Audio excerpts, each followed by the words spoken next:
It has been some time, but I believe I have finally written enough in Fem.Deku as Twisted Foxy Part 2. Also, I don't know if I'll start working again on any more stories for a while because I need to learn how to drive. I hope you guys completely understand this and the fact that I need to learn how to drive soon so that I at least have some practice before I take driver's ed so I can get my license a bit easier. I hope you guys completely understand this, and I hope you guys have a great day, and let's get into this story. Note, this took me over 2 months to get done. And it is completely unscripted, guys. Completely unscripted. Okay, so this is part 2, right? Yes. Oh god, the time it will take to set all the profiles again.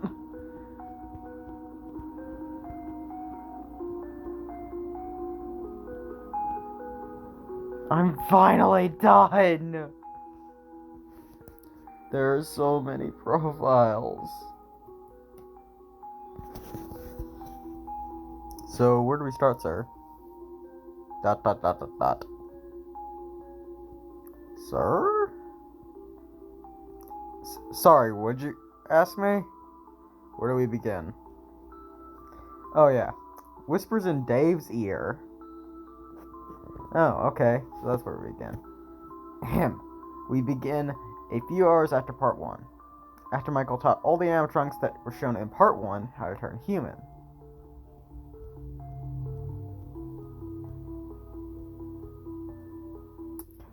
Sad thing is, guys, is that when I was actually doing the episode, I didn't actually need to make their profiles because I didn't use them. So what do we do now, Michael? That's a good question. Wait, I just realized something. Huh? Why is your hair black? Wait, what? It's black? Yeah, it kind of looks like Dad's, in all honesty. Hey, what did happen to your dad anyway? He left me a letter saying he was going to the place where the murders were happening a year ago. Did he come back? Please tell me he came back. Please tell me he came back.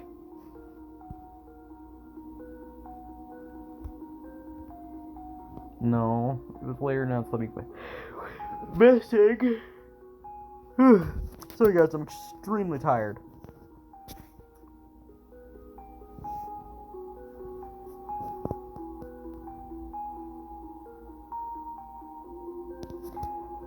Weirdly enough, I remember 2 different sandwiches of my father's burned to the ground. The first was a horror attraction one of our benefactors made a year ago. They told me they had found a bloody rabbit suit, a spring lock suit.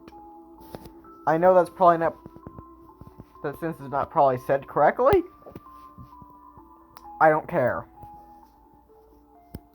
It's hard to use the word spring lock in a sentence.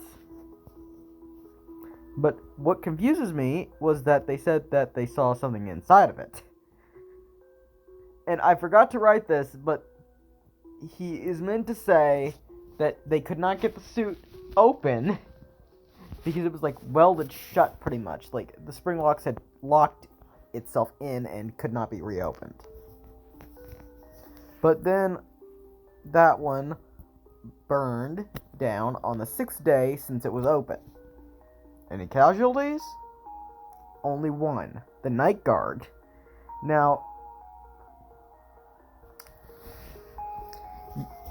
I am fixing to say something.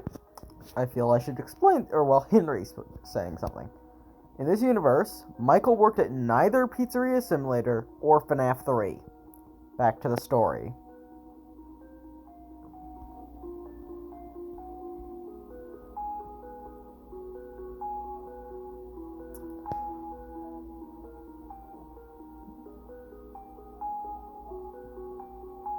Oh. What about the second? Well, first of all, I heard that the manager found what looked like the same rabbit, but that it went through a series fire. He also stated that during the salvaging process that that it what? Moved. He's probably just possessed like Ellie. Shit. Why didn't I think about that? Because you were dumb. Ouch. Any more news? Fazbear Entertainment opened up a game development sector, which will come into play later in the story. Or later into this episode. Sorry if I'm talking a little bit fast, guys. I can't help it.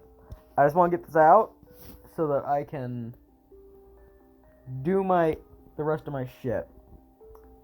It's like 7:46 and I want them doing this. 7:49 on my phone, but whatever. They decided to go and start off with a VR game. Wait, actually, did you ever say what happened to that second location? Oh, yeah, sorry. Got distracted. It also got burned to the ground. Why?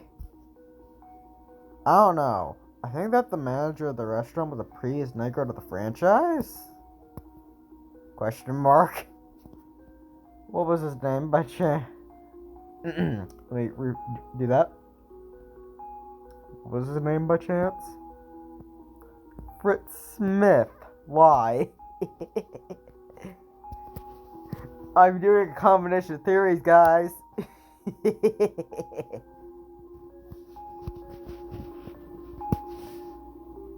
Oh no. What's wrong? Ellie, you wanna explain? Before you say anything, guys. She was there the entire time. She was just trying to piece things together. Fine. Used to work here. Question mark? Eh? Whenever there's a question mark, I'm just gonna do, eh?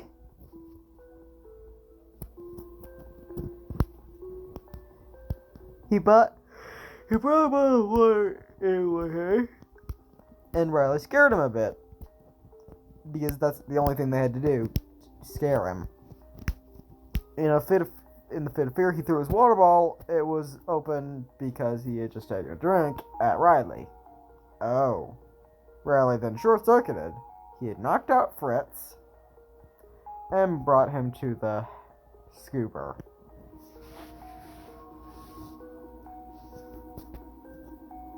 At most, I want this to be 20 minutes, guys, so... Oh, God. You all know where this is going. Fritz takes Michael's place in this story. But Bernard, Riley, never gets out of the rentals because Fokushi powered him off right after he had activated the scooper. And before you ask why she couldn't have done it beforehand, he had blocked the door.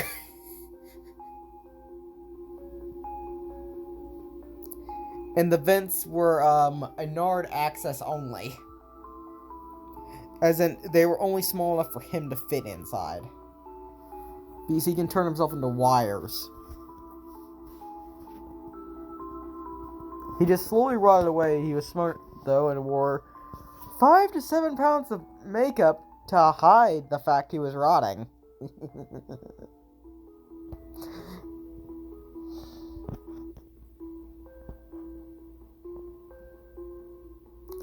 If you guys have played Day Shift, and Freddy's, you'll know that reference.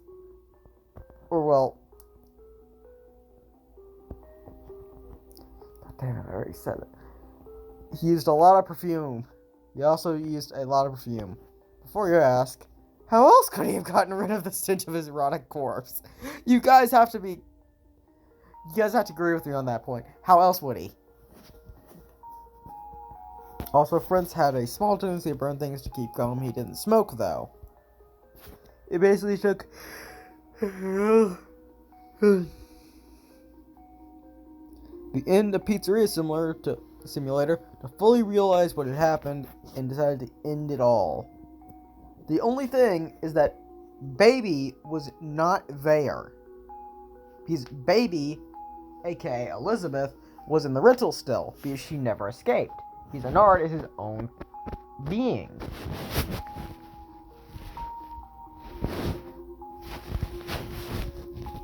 Back to the story.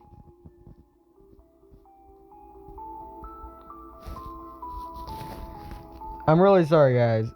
It's just that I really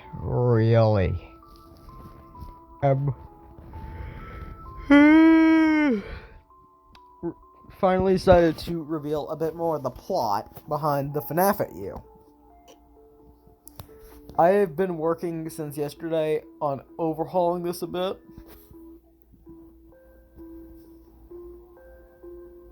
Now back to the main topic. Why is your hair black? Also, I know one of his sentences is gonna sound extremely random, but in a way it kind of makes sense. You'll understand. Maybe my quirk? Wait, Foco, can we do a blood test? Yeah, I guess. I know a great doctor. Well, alright then. Let's go. Wait. Ellie, you wanna come with us? Yeah, sure. Time skip to when they reach the hospital. Whenever I mention hospital, I get, Final Nights 3 vibes? Yeah, Final Nights 3.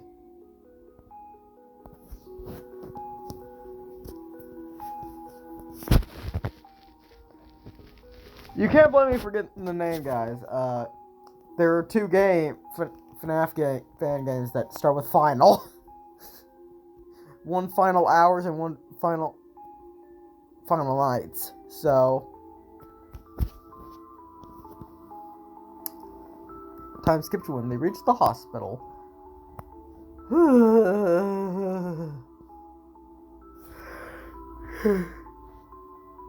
Note, during development earlier, I basically stated that I took a break. You'll see when. Enters the hospital and walks up to the front desk. Hello. Hello. Oh. Looks up. Oh, hello. How may I help you? We came to get my friend here a blood test for family relations. Oh, really? But why, if I may ask, and who would you like to do it? Well, you see, my hair wasn't always black, and I thought maybe I got it from someone in my family tree. And Dr. Spade, if he's available. Dr. Spade hasn't been in the best of moods since a child he helped went missing. Tell him the folks she requested him. Alright, please sign your name and go to the waiting room. After they had signed everything, and also, was the Fritz Smith makeup thing a reference to Sportsy? Yes, it was. Back to the story. After they had waited in the waiting room, ironic sentence, I really need to shorten these little pause sections right here. All honesty, right here would be good, but I didn't. Oh, actually I did. It was a little bit long, but walks into the waiting room and looks around.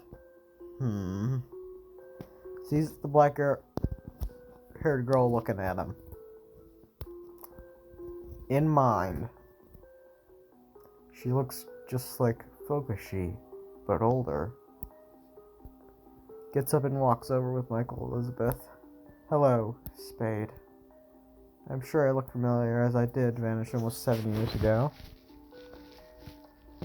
Eyes widen. Fokushi? Yes, yeah, it's me, Spade. Where have you been all these years? Let's go to your office to continue this conversation. Good point. It must be something important. After they had gotten inside of Spade's office. Okay, now what the hell is going on? Yeah, I guess I should explain. We will get to the point we came here for in a minute, Spade. After Fukushi explained pretty much everything that happened to her and what she's been doing for all these years.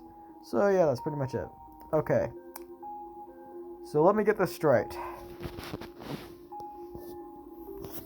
First, someone sabotaged the birthday gift your surrogate uncle. I know I probably spelled that wrong, but surrogate isn't a word from my knowledge that we use in America, so. I barely hear someone use it, so. It's mainly a Japanese word, and I don't know how to spell it in English. I know that it's most likely misspelled, I don't care. But if someone in the comments could tell me how it's spelled, that would be great. Let me restart that. First, someone sabotaged the birthday gift your surrogate uncle made for you to kill you. Uncle your surrogate little sister's birthday present to kill her as well. One of two was actually killed off because of your OP quirk. And also somehow your surrogate little sister over there is, and a ton of other people who all died the same day as you did, made a makeshift family of the souls and the animatronics. And the only thing keeping you from being bored was pranking and scaring nightmares who were hired by your surrogate brother over there to watch over you until he had got enough experience to find you, in which he got killed by a male version of the birthday gift you had gotten, but somehow figured out how to turn back to human. Then came and found you, and after a while, got you back to normal. And now you're free, you're here for a family relations test. Yeah, sums up everything. And in case you don't believe me, puts on the restored half of the mask. Keep in mind of this.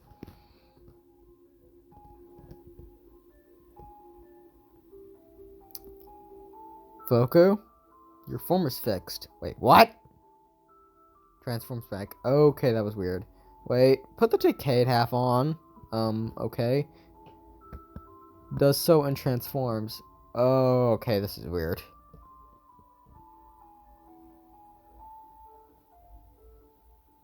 Transforms back. Now you see what I mean. Yeah. It's back to business. You want to see a family tree. Or more precise, a test to see if you're related to your companions here. I don't do the whole blood test percentage thing because I honestly don't know how it works. So then just say the result then? Yeah. Back to the story.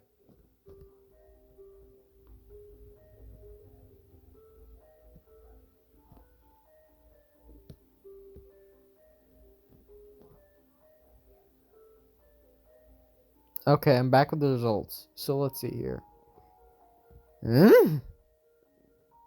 Well, you guys are related. In what way, Spade?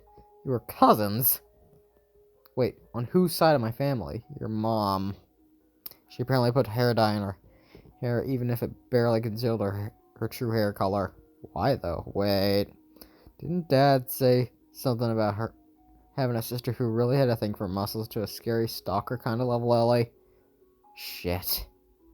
And All Might is literally the buffest man in Japan. Now that I think about it, did she dye my hair so my dad wouldn't have thought she cheated on him? From you three's little deduction is that your mom is an even bigger B word than what I originally thought, and let's just say I never really thought that highly of her to begin with. I honestly feel Foko should literally just become her older sister at this point. Honestly, yeah.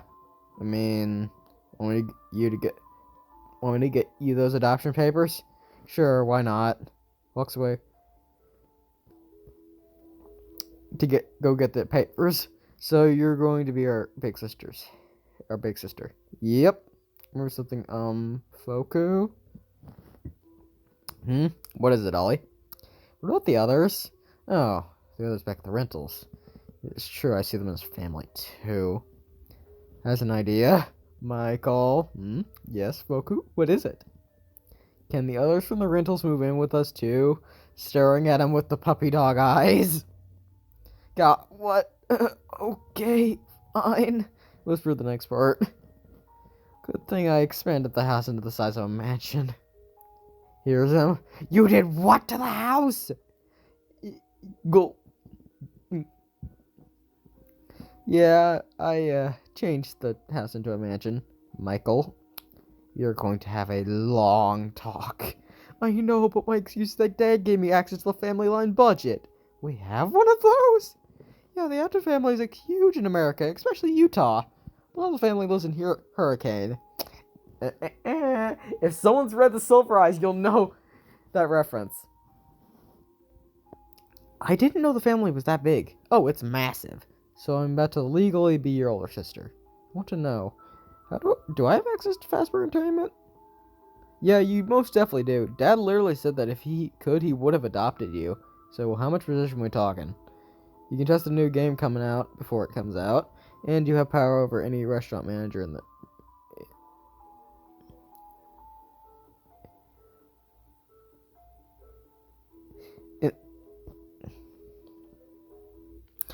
It's meant to say franchise. Okay, good to know. I'm going to test the game. Huh? Why? Knowing what the franchise has gone through, you never know what could happen with it. Okay, you have a very good point. Wonder what Uncle Vincent is doing right now. This is the bit of the story I've been working on all day. I finished that last bit, the addition to that doctor's scene yesterday. Now, you guys are fixing to watch or read what I did today. And oh boy, is it 8 o'clock and I have been working for a while. Meanwhile, inside a certain VR game, what happened? Last thing I remember was helping Mom getting some groceries, then going to the bathroom, then I heard yelling. A lot of yelling. Puts hand on head. Wait a minute. Looks at hand. Why does my hand look like this? Puts hand on head only to feel what feels like a rabbit ear. Wait. Why the hell do I look like a stitched up spring bonnie?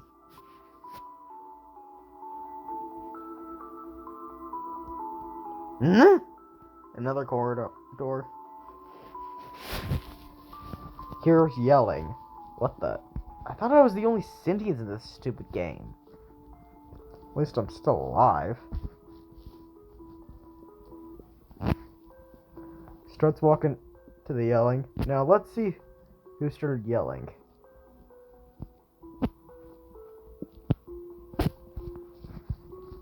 Mixed to the corridor the yelling is coming from. Why does that voice sound like my brother's? Enters the corridor to see a bluish-green version of himself. He's even Vincent's favorite color. I know, guys, I could have went back and fixed that myself, but I didn't really care. And I know I'm probably speed rating, but I don't care at the same time.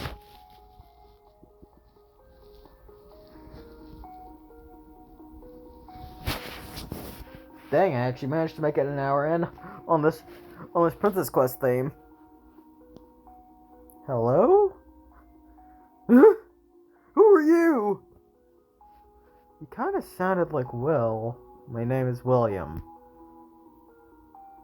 Let me redo that. My name is William. Last name? Afton. Will, is that really you? Wait, Vincent, is that you? Yeah, it's me. How the hell did you get here? I'm not sure. I was helping Mom with groceries at the store, then a lot of yelling.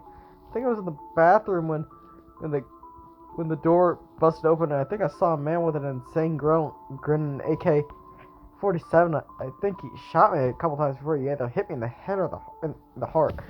Guys, I have not watched High School DxD, but I have watched AUs of it. And you have no idea how tempted I was to make a Freed reference. But I didn't want to screw with the universe. You can't blame me, though. Just having a goddamn random-ass Freed appear would be hilarious. But I refrained from ruining the AU and having to retype. But basically, this man The Insane Grin is the modern equivalent, the Fnaf equivalent to Freed from High School DxD. So where exactly are we, Will? You won't believe me most likely, but we are inside a VR game. We are. What? You have no idea how tempted I was to stop here, but I decided to continue with his story a bit so that we could see what happened on William's perspective. Because no one really knows what happened on his perspective. And say you. So, whatever. After a few minutes of Will trying to calm Vincent. So, can you please... How the heck you got here? I sort of know how I did, but how did you? That is a long story. Let's start from the beginning, aka when I left Utah for Japan. Everything was going well. I opened Fazbear's sister location. I feel I should mention something. Henry's family and the Apt family both share the company, as in a family-owned business. Henry stayed in America while William went to Japan to start sister locations. This is not canon and is just for this AU. Okay. At the time, Mike was around the age of, I would say, 7. Really? Yeah, but one day he came home and telling me that a girl around his age, but was much taller than him for some reason, protected him from a Pomeranian child. Starts laughing.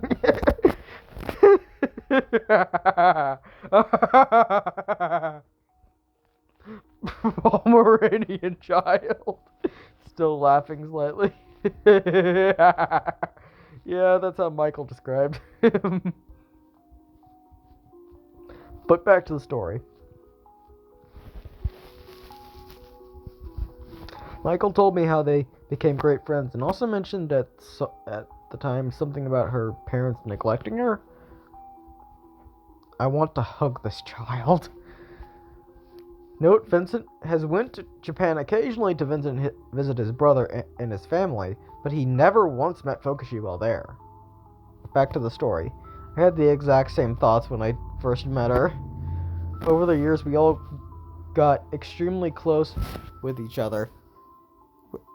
With her, and I almost saw her as a second daughter. Really? Yeah, she was such a sweet child, I actually kind of did want to adopt her. Did you? Sadly, no. Or not. Her father is Japan's #1 hero. So you mean like how Stars and Stripes is our #1 hero over in America? Yeah. You can see where I would have trouble adopting someone who's his daughter. Yeah, I can. But does he even care about her? Not to my knowledge, but then again, All Might is pretty busy in Japan because of hero work. And before you ask how he knows that All Might is her dad, is the fact that he tends to stay buffed up in the house. Because this is I'm not sure if I should include the All For One thing, the All For One injury. I don't think I am. Yeah, the All For One injury never happened in this AU, so he can just permanently stay buffed up. Not to my knowledge, but then again, All Might is pretty busy in Japan because of hero work. I guess that's fair. Her mother absolutely hates her, though. Oh yeah, did you ever see her sister while you were in Japan? No, not to my knowledge. Back to the story, though. Right. Sorry. It's fine, bro. Now, where was I? Yes. I eventually got to know about her home life, and I invited her to stay at my place every so often. Oh yeah, I just remembered. What did you remember? Remember how some of our ancestors had an immortality quirk of sorts? Yeah? Why? She has one of two that I think is even more powerful than our ancestors was.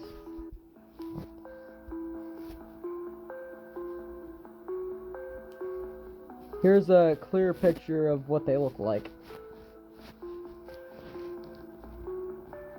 In this form, at least. I forgot to put these in earlier, sorry. Sweat drop. Back to story. Wait, really? Is? Yeah, she even tried to help me test a few inventions of mine. How smart is she? From the IQ test we did, 300 IQ minus technology, which I quickly taught her everything I knew about the subject. Dang, that's smart. She's even a master strategist. When William says that, she's a non-lazy version of Shikamaru from Naruto. Sir, stop interrupting the story! Sorry, back to the story. Getting so loved by my own narrator. Dang. Unfortunately, our peace and prosperity didn't last.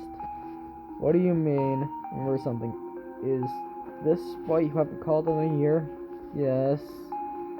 Someone on Ellie and Fukushi, the girl I've been talking about, sabotaged the birthday gifts I made for them. Did you try to save them? Yes, believe it or not, if it weren't for Chris, I wouldn't have known. The little baby boy. Ordered you? Yes, his quirk manifested. Unfortunately, we lost them both. Looks down slightly. I don't blame you, Will. I'm not done. There's more? Yes, we momentarily gained happiness again, thanks to Chris's optimistic attitude. I promoted Chris to animatronic disaster warning because of his quirk. We did close the sister location, okay. We opened a Fribber family diner due to me needing to start with changing the animatronics to have less interactive functions to prevent another incident. Okay, I can understand that. Sadly, someone had started to dress up like me, started to kill kids to ruin my image. That explains a bit as to the troubles you're having. What else? I had been on the cams in the office when I had seen that a group of 3 kids, 3, not 4. This is not the Tormentors. The Tormentors are actually nice guys in the CU and are friends of Michael who are in Utah still. They're actually very good friends with Chris and always loved hanging out with Chris and Michael, but they could not come with them due to them being part of different families and such. And they have their own families to worry about.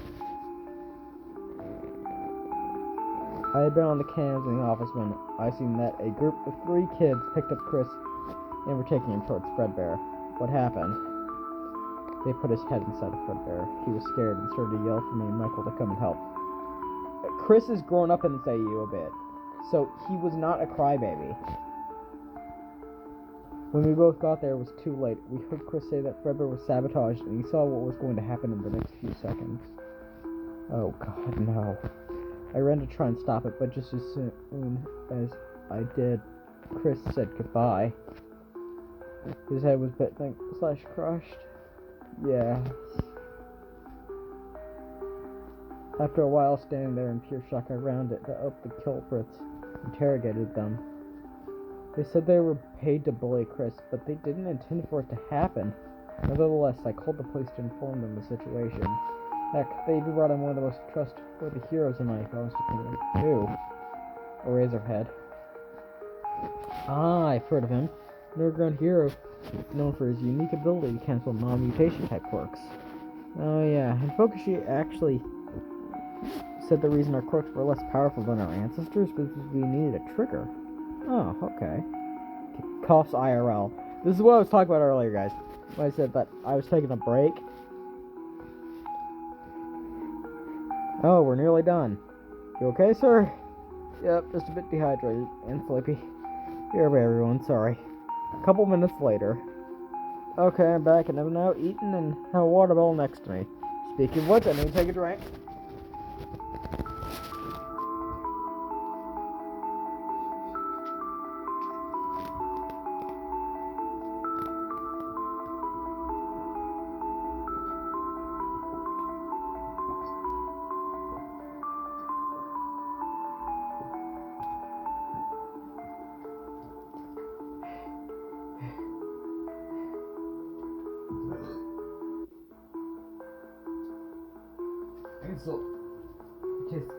I can still smell Fruity Pebbles from earlier. Oh, sorry, guys. Henry, continue, please. Yes, sir. So what happened after Fredbear's? I opened Fredbear Pizza in Japan. Okay. The murderer I mentioned moved there and started killing again. Someone really must hate your guts. Wait, have you even done anything to make anyone mad at you? Nope. The only person I could think of who would hire someone to ruin your reputation without being provoked was our sister. Dang it, it was so obvious too. And that is the end of part 2, everyone. I hope you enjoyed and have a great night. And I honestly wanted this to be longer, but I was speed talking. I wanted to get this done. And I had gotten some encouragement from my older brother yesterday or so, a couple days back, and I really needed to get my stuff done. Hope you guys understand, and have a great night, and enjoy your time, my Omniversal watchers. Also, I don't know if you like the name, but tell me if you like it. Bye.